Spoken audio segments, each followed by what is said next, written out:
O ciclo menstrual é muitas vezes chamado de um quinto sinal vital, um indicador-chave da saúde geral. Mas o que acontece quando esse sinal vital não dá as caras? Ou quando, depois de anos funcionando como um relógio, ele simplesmente desaparece? Hoje vamos investigar a fundo a amenorreia, a ausência de menstruação. Nosso material é um guia clínico denso e nossa missão é desvendar essa condição que é muito mais um sintoma do que uma doença. Vamos tratar isso como um verdadeiro mistério diagnóstico, explorando as pistas que nos levam das causas mais simples às mais complexas. Ok, vamos desvendar isso. É uma ótima abordagem, porque é exatamente isso. Um trabalho de detetive. A amenorreia não é o ponto final, é o ponto de partida. É o corpo acendendo uma luz no painel dizendo: "Ei, algo aqui precisa de atenção". E essa investigação nos leva a passear por todo o sistema endócrino, pela anatomia, pela genética e, crucialmente, pelo estilo de vida e contexto psicossocial da pessoa. É um quebra-cabeça fascinante. Perfeito. Então vamos começar pelo começo, literalmente.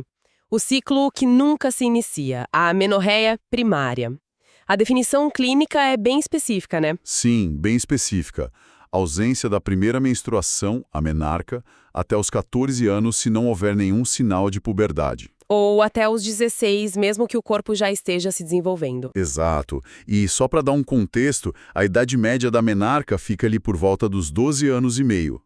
Um detalhe interessante do material é que ela geralmente ocorre no estágio 4 de Turner do desenvolvimento das mamas, não no 5 como muita gente pensa. Ah, isso é uma boa distinção. Sim, isso já nos dá uma pista de que a menstruação é um evento que coroa um longo processo de maturação, não o início dele. Na maioria dos casos de amenorreia primária, a questão central é que os ovários não estão produzindo estrogênio suficiente para fazer o endométrio crescer. Certo, você mencionou estágio 4 de Turner. Para quem não é da área, o que isso significa na prática? O que se observa? Boa pergunta. Os estágios de Turner são uma escala que mede a maturação sexual. O estágio 1 é o infantil. O estágio 4 de desenvolvimento mamário é quando a areola e o mamilo formam uma segunda elevação, acima do contorno da mama. Já é um desenvolvimento bem evidente. Entendi. A ausência disso é uma pista importante. Entendi. E por que essa produção de estrogênio falha? O material que a gente analisou organiza as causas de uma forma bem didática, dividindo entre problemas no comando e problemas na fábrica, certo? Exatamente. A primeira grande categoria de causas é a hormonal, que a gente pode visualizar com essa analogia. Em um cenário, temos o hipogonadismo hipogonadotrópico. Nome complicado. O nome mas a ideia é simples. O problema está no comando central, no cérebro, mais especificamente no eixo hipotálamo-hipófise. Ele não está enviando os sinais hormonais, o LH e o FSH, para os ovários.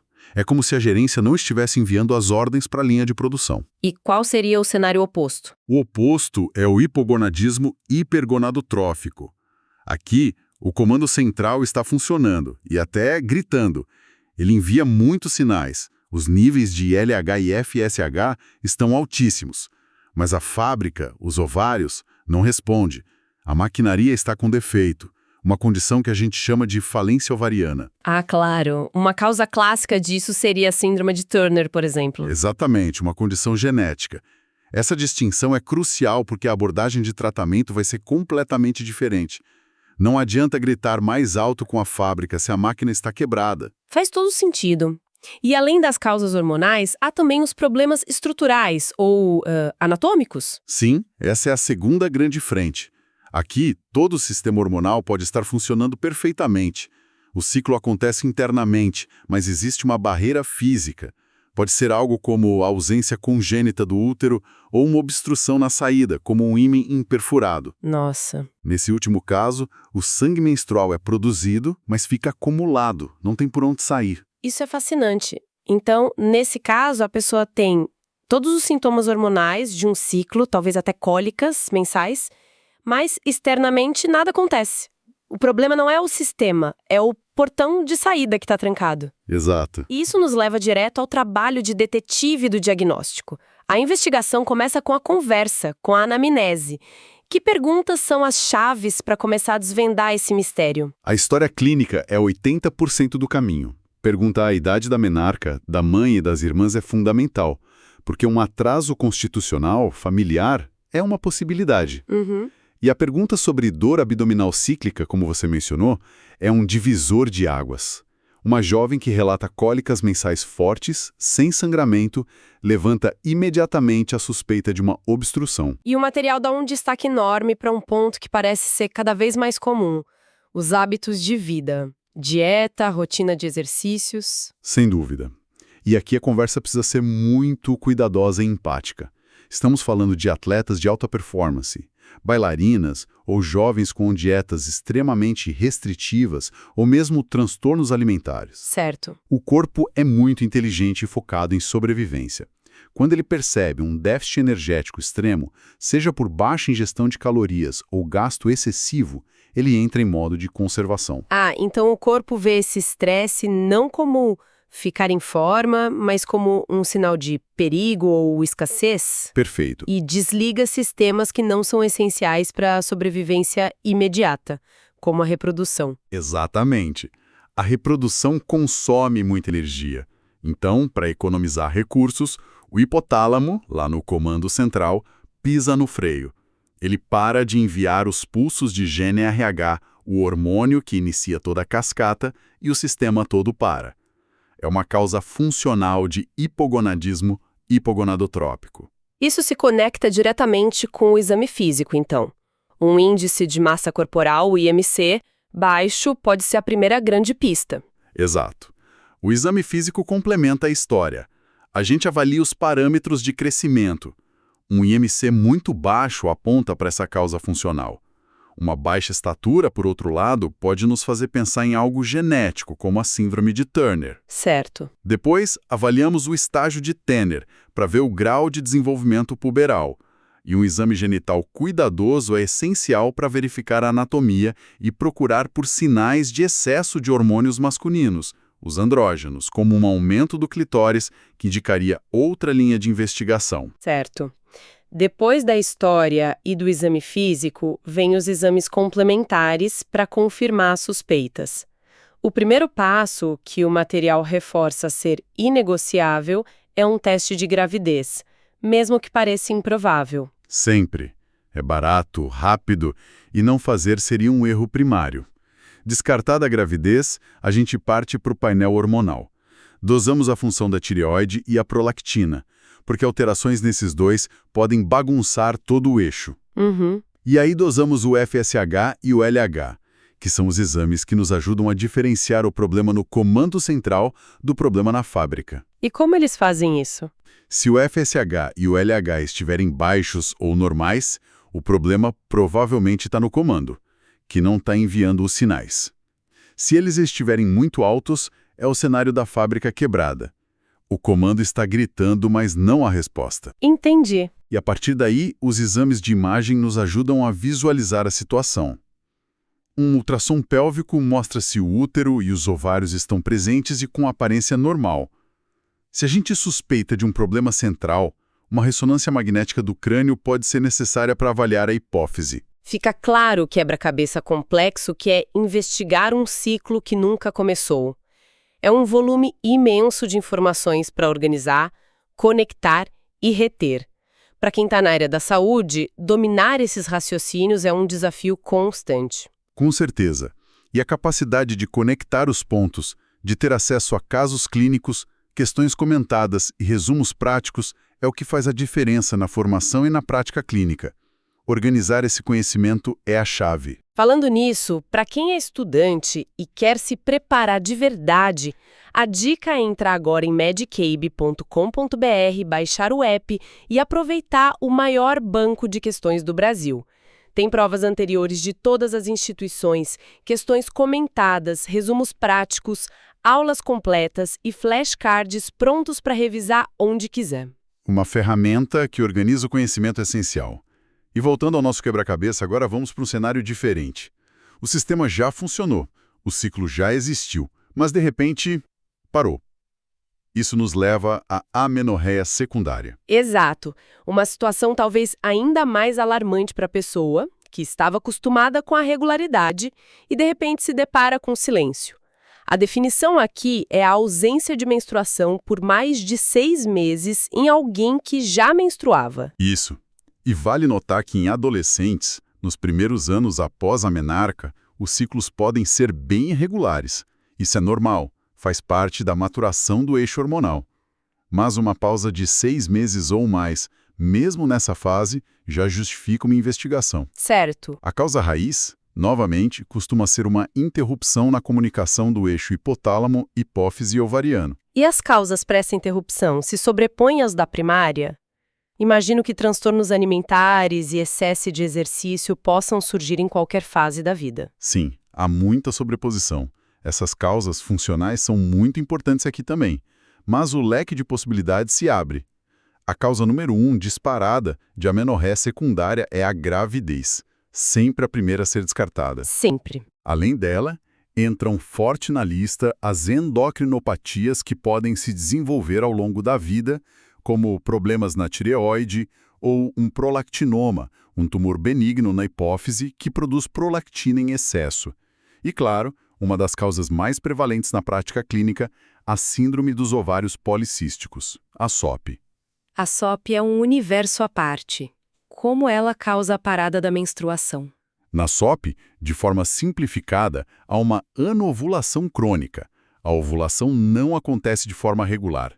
Existe um desequilíbrio hormonal, frequentemente associado à resistência à insulina, que leva a um aumento dos andrógenos e impede que um folículo ovariano se torne dominante e ovule. E sem ovulação? Sem ovulação, não há a produção de progesterona na segunda fase do ciclo. E sem a queda da progesterona, a menstruação não vem de forma previsível. O material menciona uma ferramenta diagnóstica muito elegante para investigar a amenorreia secundária. É o teste do desafio da progesterona. Como ele funciona? É um teste muito inteligente e simples. A gente administra progesterona por via oral por 5 a 10 dias e depois suspende. O que queremos ver é se ocorre um sangramento de privação nos dias seguintes. A interpretação desse resultado é a chave de tudo. Entendi. Então, um simples sangramento ou a falta dele funciona como uma bifurcação crítica no nosso mapa de diagnóstico? Exatamente. Ele nos diz se o problema é a falta de preparo do terreno, a ausência de estrogênio, ou se o terreno estava pronto, mas o sinal para começar a obra, a ovulação, nunca veio. É incrivelmente eficiente. Perfeita analogia. Se houver sangramento, o teste é positivo. Isso nos prova duas coisas. Primeiro, que o portão de saída não está trancado, a anatomia está pérvia. E segundo, que o terreno, o endométrio, estava preparado, ou seja, havia produção de estrogênio. O problema era a ausência de progesterona, ou seja, anovulação. Esse resultado aponta fortemente para a SOP. Certo. E se não sangrar? Agora, se não houver sangramento, o teste é negativo. Isso nos diz que o problema é mais embaixo. Ou não há estrogênio suficiente para preparar o endométrio, indicando uma falha no eixo, ou realmente existe uma obstrução anatômica. Então, o que tudo isso significa em termos práticos? Depois de identificar a causa, seja pela conversa, pelos exames ou por esse teste, como se trata a amenorreia? O tratamento parece ser uma consequência direta e específica do diagnóstico? Totalmente. Não se trata a amenorreia, se trata a causa dela. O objetivo não é apenas fazer a menstruação voltar, mas restaurar a saúde e o equilíbrio do sistema. Se a causa for um problema estrutural, como o ímen imperfurado, a solução é uma correção cirúrgica simples. E nos desequilíbrios hormonais? Se o problema é a anovulação crônica, como na SOP, os anticoncepcionais orais combinados são uma excelente opção. Eles fornecem os hormônios de forma externa, garantindo a regularidade do ciclo, o que protege o endométrio contra um crescimento excessivo. Entendi. E também ajudam a controlar os sintomas do excesso de andrógenos, como acne e pelos. O material até menciona que pílulas com drospirenona, um tipo de progestina, têm um efeito antiandrogênico interessante. E para aqueles casos ligados ao estilo de vida, o tratamento não é um comprimido, imagino? De forma alguma. Nesses casos, a abordagem é multidisciplinar. É preciso aconselhamento nutricional para garantir um aporte calórico adequado, orientação sobre exercícios para encontrar um equilíbrio saudável e, fundamentalmente, muitas vezes é necessário um acompanhamento psicológico. Sim. Aqui entra aquela discussão sobre as pressões sociais por um determinado tipo de corpo ou por um desempenho atlético de elite. O tratamento é ajudar a pessoa a encontrar um equilíbrio que permita que seu corpo se sinta seguro o suficiente para retomar suas funções normais. O material também detalha o tratamento da SOP, que vai além dos anticoncepcionais. Fala-se muito em metformina. Qual o papel dela aqui? A metformina é um agente sensibilizador de insulina, classicamente usado no diabetes tipo 2. Como muitas pacientes com SOP têm resistência à insulina, que é um dos motores do problema, a metformina ajuda a quebrar esse ciclo vicioso.